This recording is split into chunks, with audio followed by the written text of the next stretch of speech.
Hi friends, ரொம்ப கிறிஸ்பியான டேஸ்டான சைட் டிஷ் இல்லாத டைமில் ரொம்ப யூஸ்ஃபுல்லாக இருக்கக்கூடிய கூழ் வத்தல் பற்றி தான் நம்ம இப்போ பார்த்துட்ருக்கோம்.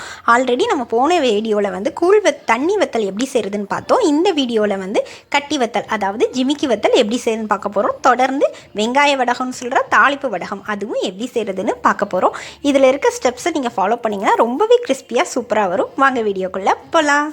நார்மலாக கட்டி வத்தலாம் அப்படியானாலும் ஊற்றலாம். அப்படி இல்லைன்னா இது கூட வெங்காயம் மிளகாய் எல்லாம் சேர்த்து கூட நம்ம செய்யலாம். நம்ம இந்த வட்டம் கொஞ்சமாக வெங்காயம் மிளகாய் எல்லாம் சேர்த்து செஞ்சுருக்கோம். எப்படி செய்யலான்னு பார்க்கலாம். ஒரு வழக்கு பச்சரிசி அல்லது புழுங்கலரிசி, நீங்கள் எந்த அரிசியிலனாலும் செய்யலாம். அதை வந்து ஓவர் நைட் நல்லா ஊற போட்டுட்டு அதை காலையில் எடுத்து அரைச்சி எடுத்துக்கணும். ஒரு டம்ளர் நாங்கள் அரிசி எடுத்தீங்க அப்படின்னா, நம்ம ஆல்ரெடி தண்ணி வத்தலுக்கு பார்த்துருந்தோம். 1 டம்ளர் அரிசி அப்படின்னா 7 டம்ளர் தண்ணி ஆட் பண்ணணும் அப்படின்னு சொல்லியிருந்தோம். இது 1 டம்ளர் அரிசி. இது வந்து ஜிமிக்கி வத்தல் கொஞ்சம் கட்டியாக இருக்கும், நம்ம கோரி ஊற்றுற மாதிரி இருக்காது, எடுத்து வைக்கிற மாதிரி இருக்கும்.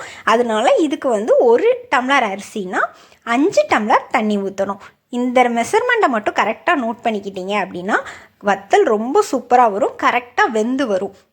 நம்ம முதல்லையே அந்த அளந்து வச்ச தண்ணியில் பாதி தண்ணியில் உப்பு போட்டு தண்ணியை ஹீட் பண்ணிவிட்டு அதுக்கப்புறம் அடைச்ச மாவில் மீதி தண்ணியையும் கலந்து இதோட மிக்ஸ் பண்ணி நம்ம காய்ச்சிடலாம். உப்பு முதல்லையே தண்ணியில் ஆட் பண்ணும் பொழுது நமக்கு இந்த வத்தலில் ஈவனாக உப்பு கலந்துரும்.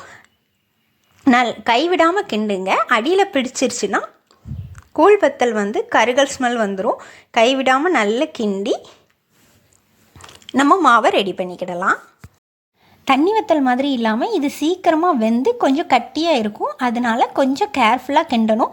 மாவு பளபளன்னு வந்துட்டுனாலே வெந்துருச்சு அப்படின்னு அர்த்தம். கையை ஈரத்தில் நனைச்சிட்டு லைட்டாக மேல்ட்டால் தொட்டு பார்த்தீங்கன்னா கையில் ஒட்டாது. இதுக்கப்புறம் கொஞ்சம் ஆற விட்ட பிறகு நம்ம ஜீரகம் இதில் ஆட் பண்ணிக்கலாம். கூழ் கொஞ்சம் ஆறின பிறகு ஜீரகம் ஆட் பண்ணணும், இல்லைன்னா எல்லோ கலரில் மாறிடும். கொஞ்சமாக பொடி வெங்காயம், கொஞ்சமாக பச்சை மிளகாய் நம்ம தேவைக்கு ஏற்ற மாதிரி ஆட் பண்ணிக்கிடலாம். இதெல்லாம் ஆட் பண்ணி நல்லா மிக்ஸ் பண்ணிவிட்டு நம்ம கூழை வந்து ஊற்றிடலாம். இதை ஒரு நல்ல காட்டன் துணியில் ஊற்றும் பொழுது நமக்கு எடுக்கிறதுக்கு ரொம்ப ஈஸியாக இருக்கும். இது வந்து கொஞ்சம் கட்டி வத்தல் அப்படிங்கிறதுனால கரண்டி வச்சு ட்ரை பண்ணும் வரல. அதுக்கப்புறம் கை வச்சு ஃபுல்லாக நல்ல வெயிலில் காஞ்ச பிறகு ஈவினிங் வந்து அந்த துணியோட பின் சைட் நல்லா தண்ணி தெளிச்சிட்டு அப்படி பிச்சோன்னா கடகடன் வந்துடும். இதை மறுபடியும் 1 டைம் வெயிலில் காய வச்சு ஒரு டப்பாவில் ஸ்டோர் பண்ணிட்டோன்னா இந்த இயர் ஃபுல்லாகவே ரொம்ப யூஸ்ஃபுல்லாக இருக்கும். ஒரு ஈவினிங் ஸ்நாக்ஸாக கூட நீங்கள் உப்பு மிளகாத்த பொடி போட்டு வறுத்து கொடுக்கலாம். கண்டிப்பாக ரொம்ப யூஸ்ஃபுல்லான ஒரு டிஷ். கண்டிப்பாக ட்ரை பண்ணி பாருங்கள். இந்த வீடியோ பிடிச்சிருந்தா லைக் பண்ணுங்கள், மறக்காமல் என்னோட சேனலை சப்ஸ்கிரைப் பண்ணிக்கோங்க. Thank you friends. விரல் நுனியில் அற்புதங்கள் தொடரும். நெக்ஸ்ட்டு ஒரு வீடியோவில் வெங்காய வடகம், அதாவது தாளிப்பு வடகம் எப்படி செய்யலான்னு பார்க்கலாம். பாய்.